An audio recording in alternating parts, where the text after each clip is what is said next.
Delhi high command ने महाराष्ट्र राज्यसभा के BJP प्रत्याशियों की लिस्ट की फाइनल जाने के 9 नामों पर चर्चा। राज्यसभा चुनाव के लिए गुरुवार 8 फरवरी को चुनाव आयोग ने अधिसूचना जारी कर दी है। इसके साथ ही नामांकन की प्रक्रिया शुरू हो गई है। प्रत्याशी 15 फरवरी तक अपने नामांकन पत्र भर सकेंगे। मतदान 27 फरवरी को होगा। महाराष्ट्र में खाली हुई 6 सीटों के लिए चुनाव होंगे। बीजेपी ने 9 नामों की सूची हाईकमान को भेजी है।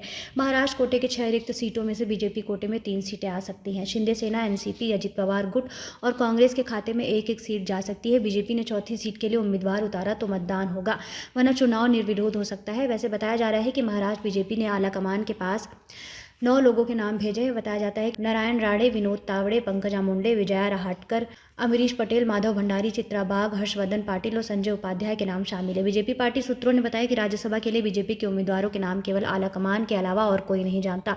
राज्यसभा के चुनाव में बीजेपी अपने दम पर 2 सीटें जीत सकती है। तीसरे सीट के लिए शिंदे सेना की मदद लगेगी और अगर बीजेपी ने चौथी सीट पर उम्मीदवार उतारा तो उसका महाविकास अघाड़ी के घटक दल कांग्रेस, उद्धव सेना और शरद पवार की एनसीपी में सेंधमारी करनी पड़ेगी। बताया जा रहा है कि कांग्रेस के कुछ विधायकों से फडणवीस के लोग संपर्क में है।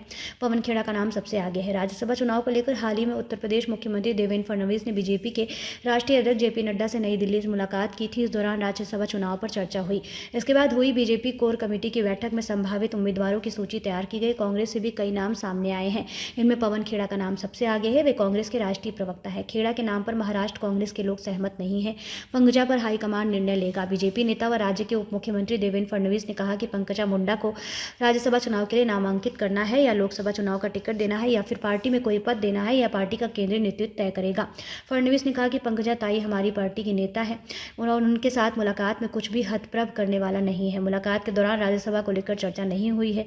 हमने राजनीति और पार्टी को लेकर बातचीत की। पंकजा मौजूदा समय में बीजेपी की राष्ट्रीय सचिव है और 2014 से 19 के बीच फडणवीस नीत महाराष्ट्र सरकार में मंत्री थी। पंकजा 2019 के विधानसभा चुनाव में हार गई थी।